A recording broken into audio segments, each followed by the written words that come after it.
13-ാം വയസ്സിൽ കുട്ടി നിങ്ങളെ ശ്രദ്ധിക്കാത്തത് എന്തുകൊണ്ട്? നിങ്ങളൊരു കാര്യം ശ്രദ്ധിച്ചിട്ടുണ്ടോ? നമ്മൾ കുട്ടി എത്ര തവണ വിളിച്ചാലും മോനെ മോളെ ഇതൊന്ന് കേൾക്കൂ, ഒന്നും കേൾക്കുന്നില്ല. പക്ഷേ അതേ കുട്ടിയുടെ ഒരു സുഹൃത്ത് വിളിച്ചാൽ പെട്ടെന്ന് ഫോൺ എടുക്കും. അപ്പോൾ പല മാതാപിതാക്കളും ചിന്തിക്കും, എൻ്റെ കുട്ടിക്ക് എന്നോട് എന്താണ് ഇത്ര ദേഷ്യം, ഞാൻ പറയുന്നതൊന്നും എന്തുകൊണ്ടാണ് ഇവർ കേൾക്കാത്തത്? പക്ഷേ ഇവിടെ നമ്മൾ മനസ്സിലാക്കേണ്ട ഒരു പ്രധാന കാര്യമുണ്ട്. എപ്പോഴും ഇത് കുട്ടിയുടെ മോശം പെരുമാറ്റം കൊണ്ടല്ല, അവരുടെ ബ്രെയിനിൽ നടക്കുന്ന ചില സ്വാഭാവിക മാറ്റങ്ങൾക്കും ഇതിൽ വലിയ പങ്കുണ്ട്. കൗമാരത്തിലേക്ക് കടക്കുമ്പോൾ കുട്ടിയുടെ ബ്രെയിൻ വളരെ വേഗത്തിൽ മാറിക്കൊണ്ടിരിക്കുകയാണ്. സ്റ്റാൻഫോർഡ് യൂണിവേഴ്സിറ്റിയിലെ ഗവേഷകർ നടത്തിയ ഒരു ബ്രെയിൻ ഇമേജിംഗ് പഠനത്തിൽ കുട്ടികളും കൗമാരക്കാരും അവരുടെ അമ്മമാരുടെയും അപരിചിതരായ ആളുകളുടെയും ശബ്ദങ്ങൾ കേൾക്കുമ്പോൾ അവരുടെ ബ്രെയിനിലുണ്ടാകുന്ന പ്രതികരണങ്ങൾ പരിശോധിച്ചിരുന്നു. അവിടെ വളരെ ഇൻട്രസ്റ്റിംഗ് ആയ ഒരു കാര്യം കണ്ടെത്തി. ചെറിയ കുട്ടികളിൽ അമ്മമാരുടെ ശബ്ദത്തിന് ബ്രെയിനിൽ പ്രത്യേക പ്രാധാന്യമുണ്ടായിരുന്നു. പക്ഷേ അഡോളസൻസിലേക്ക് കടക്കുമ്പോൾ പുതിയ ശബ്ദങ്ങളോടും പുതിയ ആളുകളോടും വീടിന് പുറത്തുള്ള സോഷ്യൽ വേൾഡിനോടും ബ്രെയിൻ കൂടുതൽ ശ്രദ്ധ കാണിക്കാൻ തുടങ്ങുന്നു. ഇത് കേൾക്കുമ്പോൾ ചില മാതാപിതാക്കൾക്ക് തോന്നാം, അപ്പോൾ എൻ്റെ കുട്ടി എന്നെ വേണ്ടെന്ന് വെക്കുകയാണോ? ഒരിക്കലുമല്ല. ഇത് പലപ്പോഴും അവരുടെ വളർച്ചയുടെ ഒരു ഭാഗമാണ്.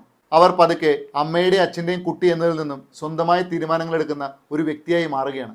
പക്ഷേ പ്രശ്നം ഇവിടെ തുടങ്ങുന്നു. നമ്മൾ പറയുന്നത് കുട്ടി കേൾക്കുന്നില്ലെന്ന് തോന്നുമ്പോൾ നമ്മൾ വോളിയം കൂട്ടും. ആദ്യം പഠിക്കാനിരിക്കെ 5 മിനിറ്റ് കഴിഞ്ഞ് ഞാൻ പറഞ്ഞത് കേട്ടില്ലേ, പിന്നെ എത്ര തവണ പറയണം? അവസാനം നിന്നോട് എന്ത് പറഞ്ഞാലും കാര്യമില്ല. ഇങ്ങനെ ദിവസവും നടന്നാൽ വീട്ടിലൊരു ചെറിയ കാര്യം പോലും വലിയ വഴക്കായി മാറാം. കുട്ടി മുറിയിലേക്ക് പോവും, വാതിലടയ്ക്കും, നമ്മൾ പുറത്തു നിന്ന് ദേഷ്യപ്പെടും. പക്ഷേ കുറച്ചു കഴിഞ്ഞാൽ അമ്മയുടെ മനസ്സിൽ ഒരു ചോദ്യം വരും, എൻ്റെ കുഞ്ഞ് എന്നിൽ നിന്നും ഇത്ര അകന്നു പോയോ? ഇവിടെയാണ് നമ്മളൊരു കാര്യം മാറ്റേണ്ടത്. ഇനി ഞാൻ പറയാൻ പോകുന്ന 6 കാര്യങ്ങൾ വളരെ ശ്രദ്ധിച്ചു കേൾക്കുക. 1. കുട്ടിയുടെ ബിഹേവിയർ വ്യക്തിപരമായി എടുക്കാതിരിക്കുക. അവർ നിങ്ങളെ സ്നേഹിക്കുന്നില്ല എന്നല്ല, അവർ നിങ്ങളിൽ നിന്നും സ്വതന്ത്രരാകാൻ പഠിക്കുകയാണ്. അതിനാൽ ഓരോ ഡിസഗ്രിമെൻറ്റും എൻ്റെ കുട്ടി എന്നെ ബഹുമാനിക്കുന്നില്ല എന്ന് വ്യാഖ്യാനിക്കേണ്ടതില്ല. ചിലപ്പോൾ അത് വളർച്ചയുടെ ഭാഗമാണ്. 2. ശബ്ദം കൂട്ടുന്നതിന് പകരം കുറയ്ക്കുക. കുട്ടി കേൾക്കുന്നില്ലെന്ന് തോന്നുമ്പോൾ നമ്മുടെ ശബ്ദം കൂട്ടുന്നതിന് പകരം ശബ്ദം കുറച്ചു നോക്കൂ. നമ്മൾ അലറുമ്പോൾ കുട്ടി പറയുന്ന കാര്യത്തേക്കാൾ നമ്മുടെ ആങ്കറിലേക്ക് ശ്രദ്ധ കേന്ദ്രീകരിച്ചേക്കാം. അതുകൊണ്ട് ഇപ്പോൾ തന്നെ ചെയ്യണമെന്ന് പറയുന്നതിന് പകരം നിനക്ക് എപ്പോൾ ചെയ്യാൻ പറ്റും എന്ന് ചോദിച്ചു നോക്കൂ. സംസാരിക്കുന്ന രീതിയിലുണ്ടാകുന്ന ചെറിയൊരു മാറ്റം റിലേഷൻഷിപ്പിൽ വലിയൊരു മാറ്റം ഉണ്ടാക്കാം. 3. എപ്പോഴും നേരിട്ട് സംസാരിക്കണമെന്നില്ല. ഒരു ചെറിയ മെസ്സേജ് അയക്കാം, അല്ലെങ്കിൽ ഒരു നോട്ട് എഴുതി വയ്ക്കാം. ഉദാഹരണത്തിന്, നിനക്ക് എന്തെങ്കിലും ആവശ്യമുണ്ടെങ്കിൽ ഞാനിവിടെ ഉണ്ടാവും, അത്രമാത്രം. ലെക്ചർ വേണ്ട, അഡ്വൈസ് വേണ്ട.